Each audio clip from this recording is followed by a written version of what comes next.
a todos, né? O pessoal que nos assistirá depois pela internet, ou que está assistindo direto agora pelo Facebook. Vamos iniciar o nosso encontro semanal, buscando o quanto nos seja possível silenciar um pouco as nossas emoções, tentar direcionar os nossos pensamentos para a figura de Jesus.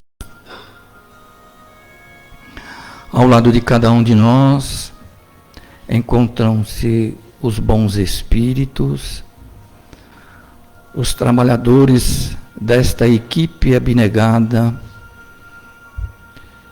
que em nome do amor de Jesus aqui comparecem para nos amparar, para nos assistir, para nos auxiliar, para nos inspirar, para também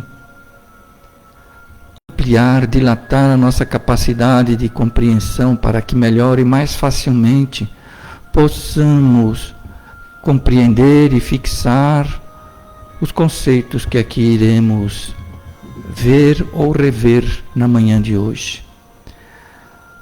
Amparados, assistidos por esses bons espíritos, é que, irmanados nesse abraço fraternal, os nossos pensamentos se elevam, buscando nos conectarmos com as fontes inesgotáveis do amor de Jesus. E Jesus, de maneira carinhosa, responde, envolvendo a todos nós num doce e meigo abraço de muito amor, emprestando-nos a paz do Mestre, emprestando-nos a sua harmonia, a sua serenidade. Louvado seja, Senhor Jesus, o vosso nome, os vossos ensinamentos e os vossos exemplos. Obrigado, amigo querido, por nos facultar esta oportunidade de aqui estarmos com o objetivo da aquisição de conhecimentos que nos ajudarão no nosso grande desafio existencial, qual seja o da nossa transformação moral. Abençoa, pois, amigo Jesus, o esforço que estamos realizando nesse sentido. Abençoa ainda, Senhor, os generosos trabalhadores da vossa seara, que, atendendo ao vosso convite, aqui se encontram, amparando a cada um de nós. Colocamos ainda em nosso pedido de bênçãos, envolver o nosso querido Senhor Miguel, que traz hoje a responsabilidade de compartilhar conosco os seus conhecimentos, a sua sabedoria, inspirado pelo vosso amor, para que possamos aprender e utilizar no nosso processo de aperfeiçoamento moral. Muito obrigado, Jesus. Muito obrigado, equipe espiritual.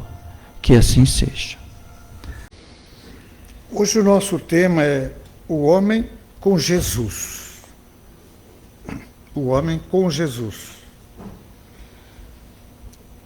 Então Paulo faz uma observação. Regozijai-vos sempre no Senhor. Outra vez digo, regozijai-vos, alegrai-vos. Agora, veja bem, gente. Emmanuel foi sacerdote no passado, na última existência, e muito ligado à igreja, portanto, estudou muito seminário, fez internado, naquela época era internado, né? De tal forma que eles tiveram muito tempo para estudar, pesquisar os evangelhos, porque a formação de sacerdote assim obriga. De tal forma que a linguagem que ele usa é uma linguagem muito própria, muito especial. E a gente nota o sentimento dele, a admiração que ele tem por Jesus, em tudo aquilo que ele escreve. São detalhes que às vezes a gente não percebe, mas ele tem uma ligação muito grande com Jesus, uma admiração, uma grandeza, porque naturalmente eles têm uma percepção maior do que nós de quem é Jesus. Então a visão deles é diferente da nossa.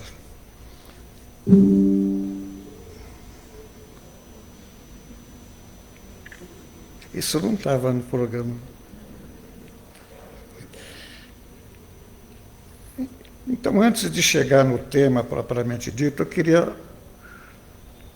passar essa minha meditação, essa reflexão sobre essa personalidade conhecida por Emmanuel. Naturalmente é um pseudônimo. Que Emmanuel é uma figura que vem já há muito tempo trabalhando nessa área da evangelização, porque ele é um evangelizador, sem dúvida nenhuma, que penetrou nos ensinamentos de Jesus, sentiu a profundidade, a vibração de cada palavra. Porque a gente pode imaginar muito de longe quem foi Jesus, quem é Jesus. Às vezes eu fico imaginando como seria a voz de Jesus. Já imaginaram a gente ouvir Jesus falando? Bem-aventurados os aflitos, aquelas bem-aventuranças, as palavras deveriam sair com uma vibração, com uma força que gravava na pedra, no ar, e permanece até hoje. São mais de 2 bilhões de seguidores declarados, né? Porque há aqueles simpatizantes que não se declaram cristãos. Eu estive pensando exatamente nisso. A gente não para pensar assim, mas Jesus, a autoridade dele, ele fala com força, com uma autoridade, como quem vive aquilo com maior grandeza. A gente pode imaginar a relação que ele tem com a divindade. Isso escapa ao nosso entendimento. Nós não temos a menor ideia de como é essa conexão. Há uma passagem que ele diz assim: eu e o Pai somos um. Alguns traduziram: eu e o Pai somos uno. Daí a Igreja Católica Apostólica Romana admitiu que Jesus é Deus. É o Filho da Trindade, né? Da Trindade Católica. É uma interpretação, é um entendimento, porque o Evangelho tem uma linguagem muito específica e é preciso sempre interpretá-lo. Porque aquilo que está escrito tem uma profundidade muito grande e oculta o sentido mais avançado. E a gente muitas vezes não percebe. Quando ele diz: vinde a mim, todos vós que sofreis, eu vos aliviarei. É preciso ter a autoridade, ter uma grandeza. Se ele tem capacidade de nos aliviar, mas de que forma? Porque o meu fardo é leve. Ele está dizendo: o meu karma está totalmente quitado. Não tenho dívidas. Como quem disse, eu já passei por tudo isso. Tudo que vocês estão vivendo, eu já vivi. Essa é uma visão espírita, de que Jesus não é Deus. Outras interpretações cristãs confundem e acham que Jesus é Deus. Ele não é Deus. Ele é filho, filho do homem, filho de Deus, nosso irmão. Nós dizemos nosso irmão maior. Não é bem assim. Nosso irmão mais experiente, mais sábio, mais evoluído. Porque quando ele disse, sede perfeito, como o vosso Pai Celestial é perfeito, ele não falou assim, sede perfeito como eu.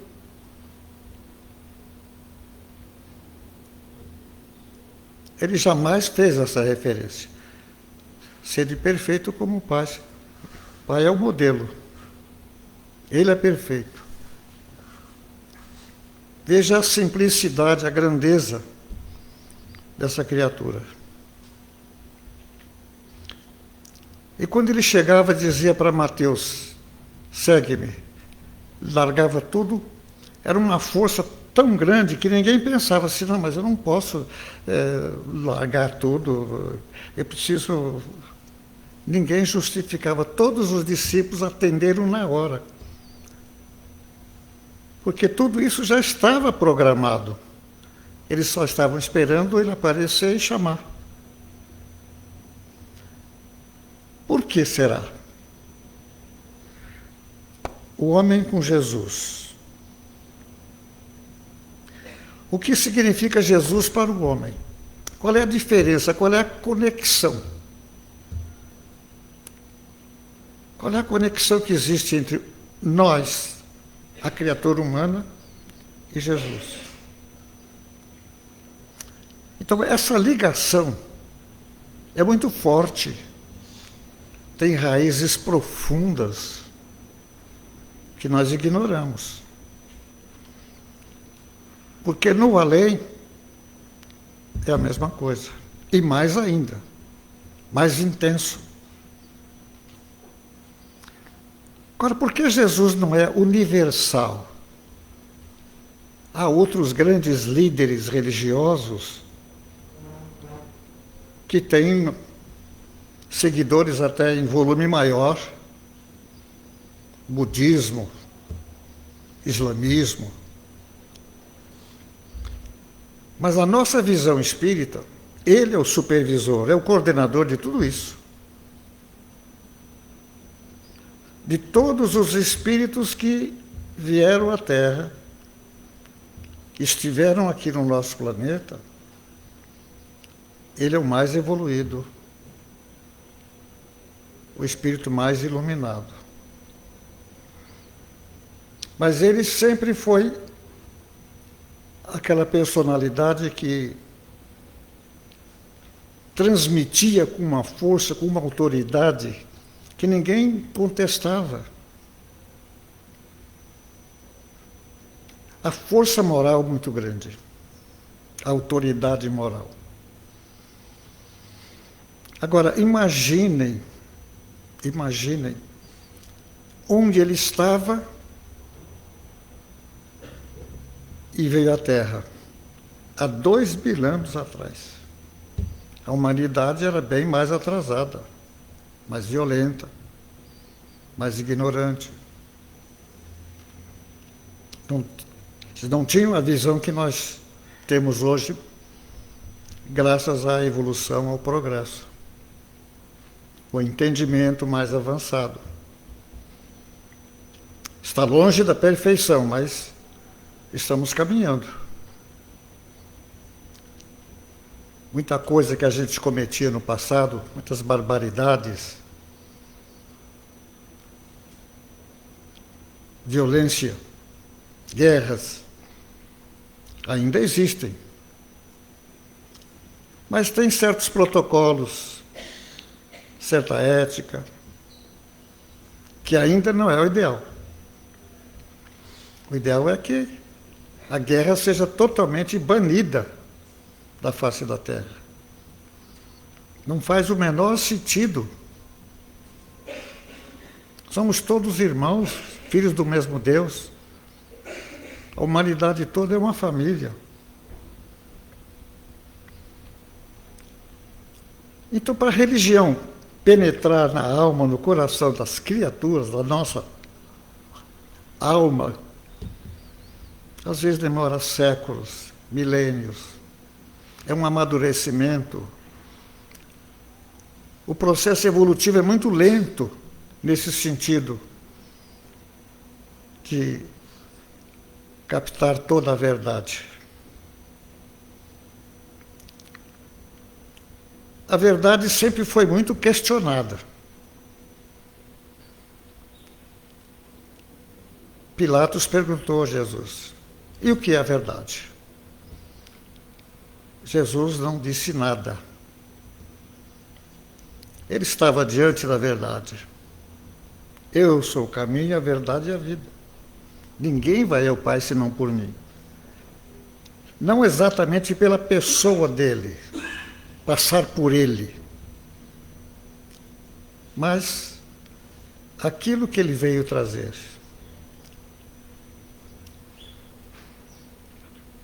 Os meus ensinamentos, a minha orientação é a mesma do Pai. Eu e o Pai somos um. Falamos a mesma linguagem. Eu vivo no Pai e o Pai vive em mim. Agora veja bem, vós sois deuses. Que coisa interessante. Porque naquela época havia esse conceito de deuses, muitos deuses. O que ele quis dizer com isso? Que nós trazemos também, como raiz, como semente, como base, as propriedades, os valores para alcançar essa posição. É como se nós olhássemos para uma semente e dizer, mas essa árvore era assim? Essa sementinha aqui gerou isso?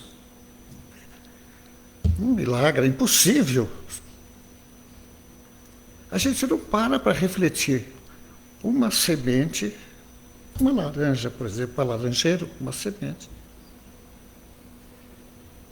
colocada na terra, feito aquilo que é necessário, e se torna uma laranjeira que vai produzir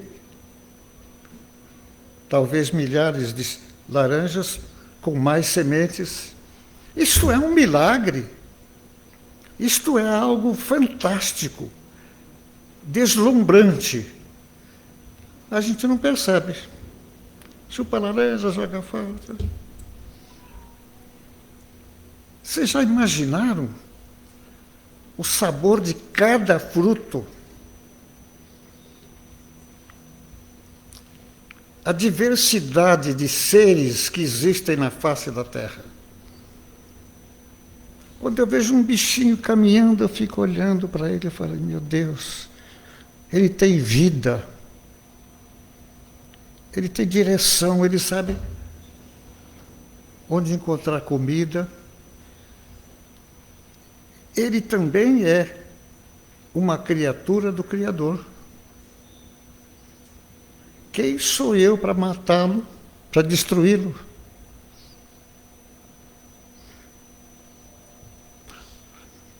Põe no lugar mais adequado e fala assim, esse é o seu mundo, é que você tem que viver aí. Não é aqui, não. Então a gente expulsa o mosquito da cozinha. Agora, é claro que nós temos que nos defender. Nós somos muito mais importantes que os insetos, que as aves, que os animais. Então, entre um animal e nós, sacrifica o animal. É na ordem natural das coisas.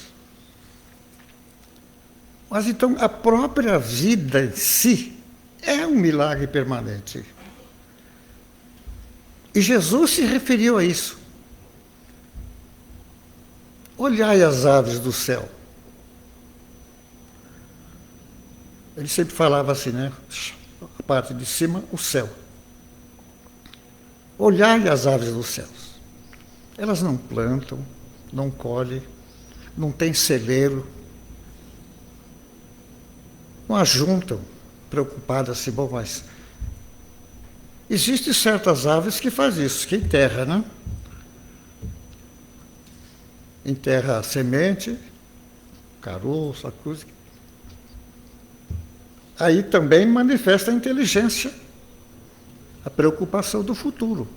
Claro que não é preocupação, mas é um instinto que o leva a dizer, ó, amanhã você tem fome outra vez. Então é bom você guardar um pouquinho. Como a gente faz também, né? Pensar no futuro. Você vai precisar comer amanhã, depois.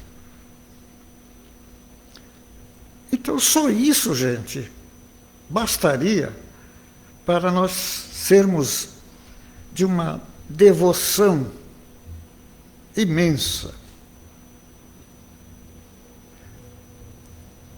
Eu acho a vida o maior acontecimento que existe. E como definir a vida? É tão difícil, é quase que impossível definir a vida. E Jesus disse, eu vim para que tivesses vida, mas vida em abundância, plena. Porque, de um modo geral, eu vejo as pessoas falar assim, essa vida é uma droga. Só que não fala droga, né? Fala uma palavra mais pesada.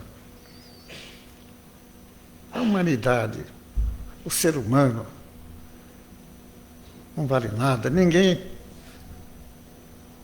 Tudo errado. Agora, veja bem, há 2000 anos, dizer para nós, amai-vos uns aos outros. Olha que tem mais de 2000 anos, né? E não está acontecendo ainda. Não. Ainda não chegamos lá. E ele disse, passará o céu e a terra, mas as minhas palavras permanecerão. Por quê? Porque elas têm o cunho, a força, a energia da eternidade. Então, nos púlpitos, lá estão os pastores, os sacerdotes, os oradores, repetindo sistematicamente as palavras dele. Passará o céu e a terra, mas as minhas palavras permanecerão. Porque quantos sábios, quantos profetas houve na história? Todos eles deixaram suas marcas, seus ensinamentos, sua palavra, mas nenhum com a mesma profundidade. Então ele é o profeta dos profetas.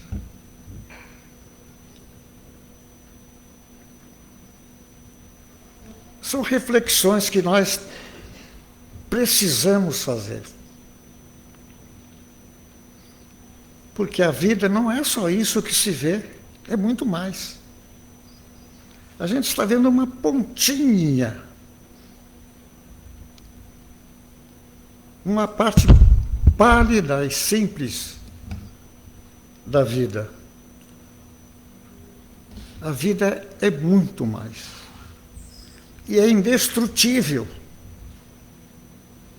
É indestrutível. Você pode tentar queimar a alma, mas não consegue. O corpo, sim.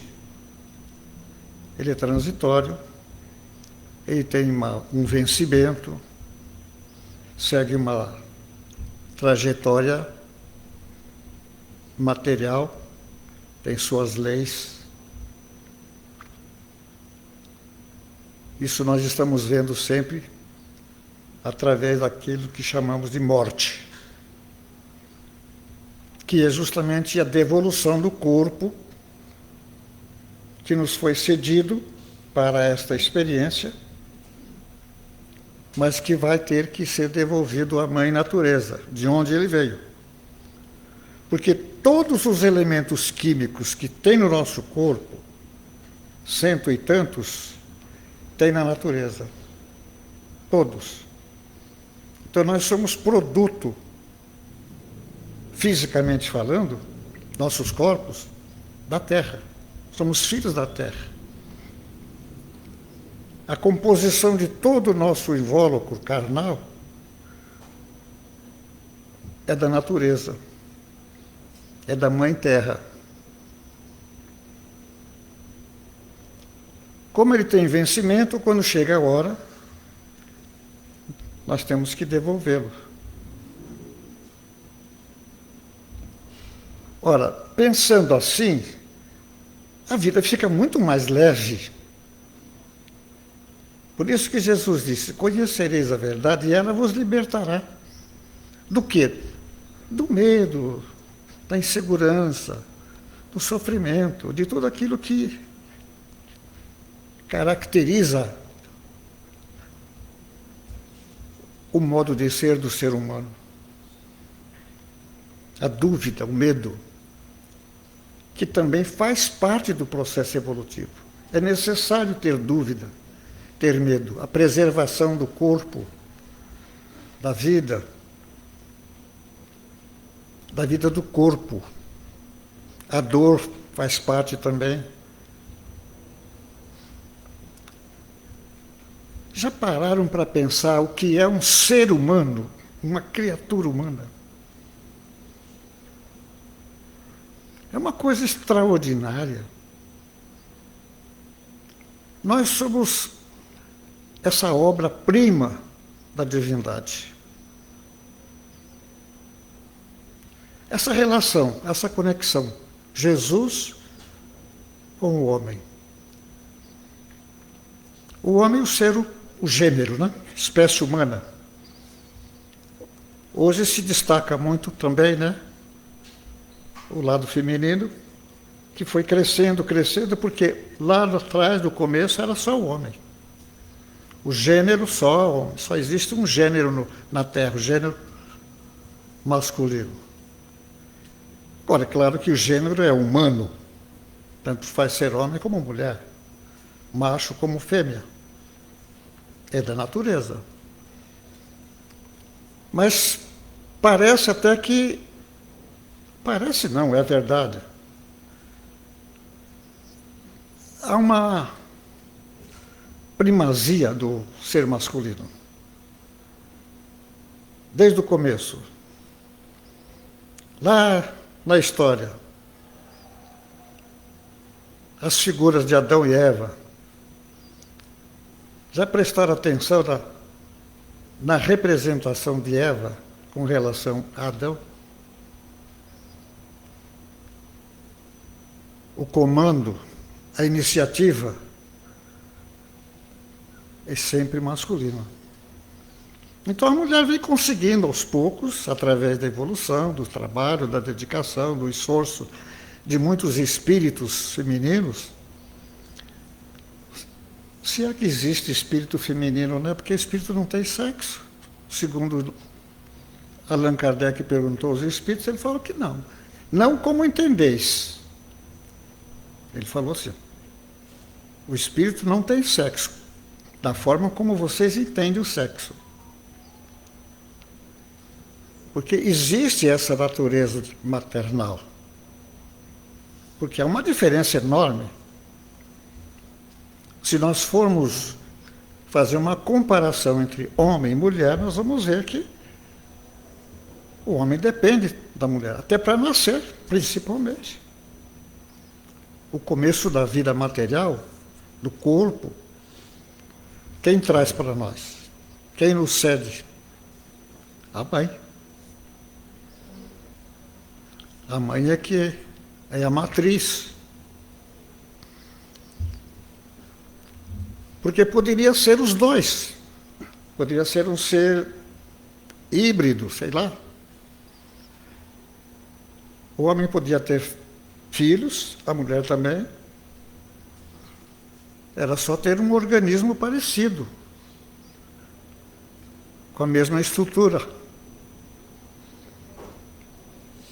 Então, gente, a vida é realmente um livro de sabedoria.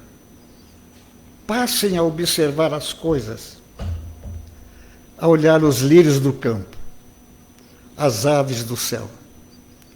Olha os lírios do campo. Jesus disse, olha, nem Salomão, que foi o homem mais rico de todos os tempos, em toda a sua glória, se vestiu como um deles. A vestimenta do lírio, a aparência do lírio, a beleza do lírio. Olhai os lírios do campo, olhai as aves do céu. Vocês têm tanto exemplo. Observem essas coisas.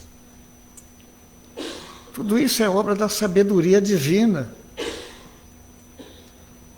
Quando você vê as abelhas construindo mel,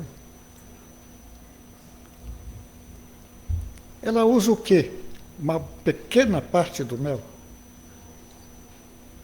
para as suas gerações, mas a maior parte é para nós. E como trabalham as abelhas, as formigas. Então, tudo na natureza é um hino de sabedoria, é um hino de amor que a gente não percebe. Francisco de Assis, ele sim, ele percebeu tudo. Tudo na natureza, no universo está ligado. Irmão lobo, irmão homem, irmão lagarto, irmã cobra, tudo é irmão. Porque é a mesma massa que vem da mesma fonte. Leon Denis tem um livro extraordinário, Deus na Natureza. Ali ele fala muita coisa do que eu estou falando hoje. Então, apreciar as coisas, apreciar uma criança, gente. Como que cresce? De onde vem essa massa? Você olha o coqueiro aqui na frente e tem umas palmeiras, vieram pequenininhas. A gente se lembra quando eles plantaram. Você olha um gigante, aquele poste desse tamanho. Você nem consegue abraçar. Mas de onde veio essa massa? Porque era pequenininho. Essa massa toda que constitui isso, saiu de onde? Ah, células que multiplicam. Mas multiplica o quê? Você tem que ter coisa para multiplicar. Se você não tiver nada, você não multiplica nada. Você não multiplica nada. Jesus, interessante, né? Naquela passagem dos peixes, a multidão era grande. Só temos alguns peixinhos aí, temos 2 ou 3 pães. Como é que vamos fazer? Então, a multiplicação dos pães e dos peixes é um exemplo fantástico. E a gente fica perguntando, de onde veio tanto material para fabricar tanto pão, tanto peixe? Que as pessoas comiam. Era de verdade. Não era ilusão. Passou como sendo um milagre, né? Milagre não tem explicação, não precisa explicar. É milagre. E acabou.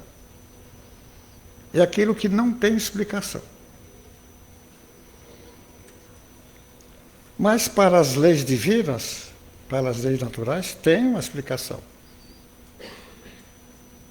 Nós não conhecemos, mas tem uma explicação. Porque ele fazia coisa que nós não fazemos. Mas ele disse, vós podeis fazer tudo que eu faço e até mais. Está brincando, né? Só pode ser brincadeira, porque coitado de nós, imagina, andar sobre as águas. Quem que tem coragem de fazer isso? Na verdade, ele estava falando da nossa capacidade, da nossa potencialidade. Vós sois deuses. O reino de Deus está dentro de vós. Não fica procurando lá em cima, lá embaixo, não. Ele está dentro de vocês. E até hoje a gente não se deu conta disso. A gente não se deu conta. Cadê o reino de Deus dentro de nós? Cadê? E o que é o reino de Deus? O que a gente deve entender por reino de Deus? É um estado de alma.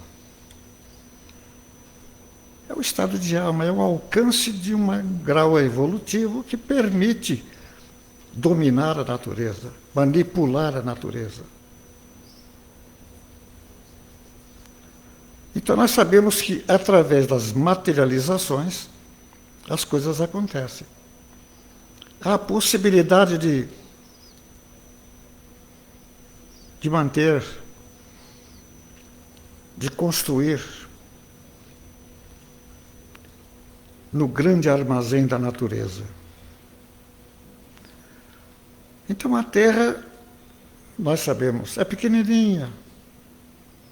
A Terra é pequena. É uma coisinha de nada, é um grão de areia. Mas aqui para nós é uma coisa extraordinária. Imagina, o oceano, as matas. As matas, visitem antes que acabe. Amazonas. Eu tenho um amigo que é aviador e trabalhou muito tempo na Amazônia. Então ele percorria. Às vezes demorava 3 horas com o aviãozinho dele para atravessar toda a floresta amazônica. 3 horas. Era um avião pequeno. Ele transportava garimpeiros, aquele pessoal que trabalha lá. O nome dele é Arnaldo. Ele é de Belo Horizonte. Então ele dizia assim, aquilo o homem não vai conseguir acabar nunca.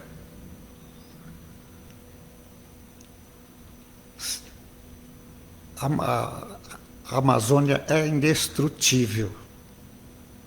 O volume. Tudo isso planejado, pensado, organizado. E nós não damos conta disso. Já imaginaram o que é o interior de uma floresta? A flora, a fauna que existe lá dentro? Hoje nós estamos conversando, não é palestra não. Nós estamos conversando. Eu estou falando para vocês a forma como eu tenho pensado agora nesses últimos dias de vida. 92 anos, você pode viver o quê? Mais uns 4 anos, 5 anos. Tem gente que fala, não, você vai passar do centenário. Eu falo, mas quem disse que eu quero? Engraçado, né? Eu já vivi 92, está bom demais, está de boa medida. Ainda mais que a Terezinha foi na frente e falou, Não vai arranjar nenhum.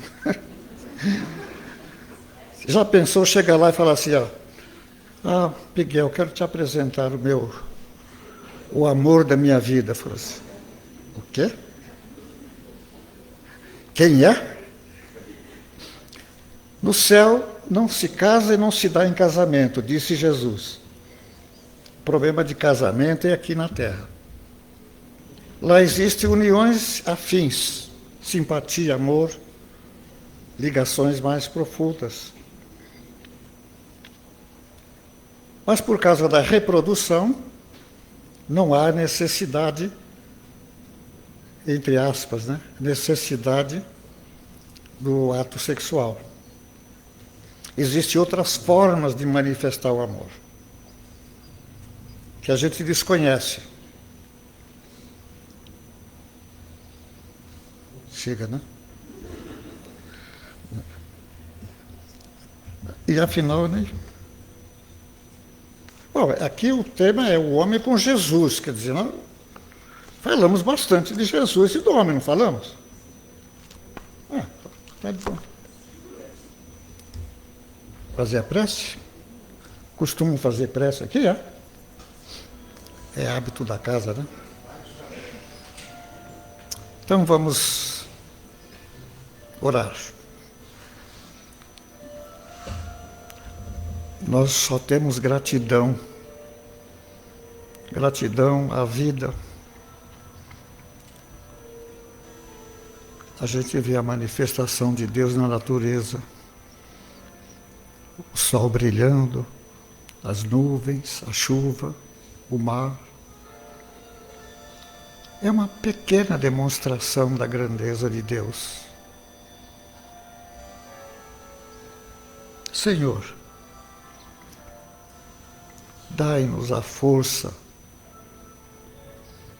a coragem, o ânimo, a disposição para vencer aqueles pequeninos obstáculos de cada dia, que são as lições que nos trazem um aprendizado,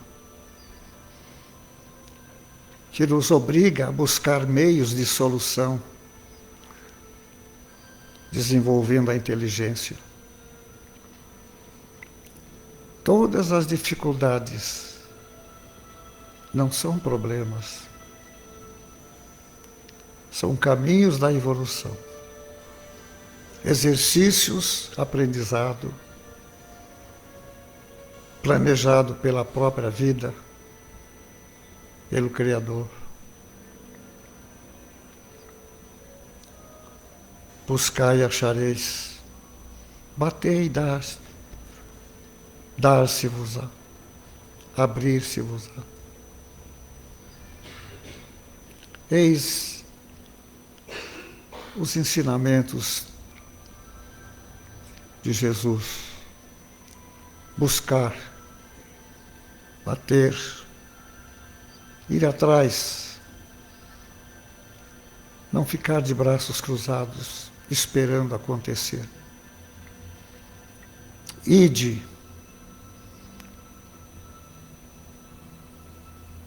As palavras de Jesus sempre no imperativo. Buscai, ide, fazei. Sempre no imperativo. Uma determinação.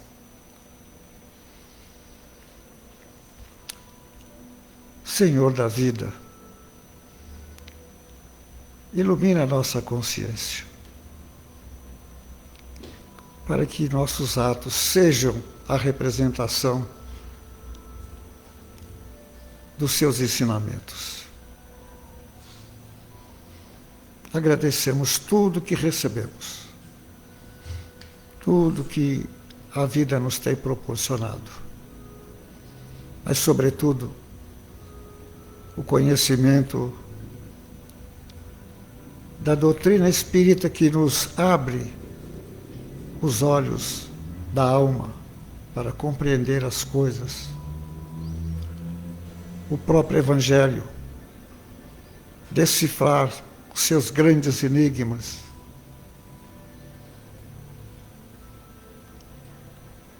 superar a letra que mata, avançando na direção do entendimento, do sentido.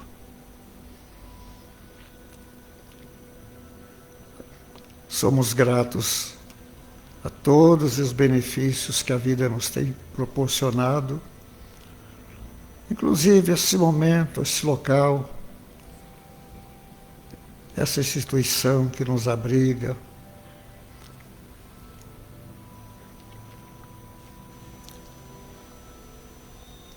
Somos gratos, Senhor, pela vida, por tudo, por tudo, por tudo. Abençoai nosso dia, nossos lares familiares e também aqueles que deixaram os seus nomes ali no pedido de socorro, ajuda, iluminação. Ali a espiritualidade amiga vai anotar e fazer aquilo que está dentro das possibilidades, de acordo com a necessidade de cada um. Mas é válido, não fica sem resposta. Todos os pedidos são encaminhados para a espiritualidade e, na medida do merecimento, da possibilidade, a misericórdia divina permite o atendimento. Assim sendo, Senhor, encerramos a nossa reunião com profunda gratidão pelo dia de hoje.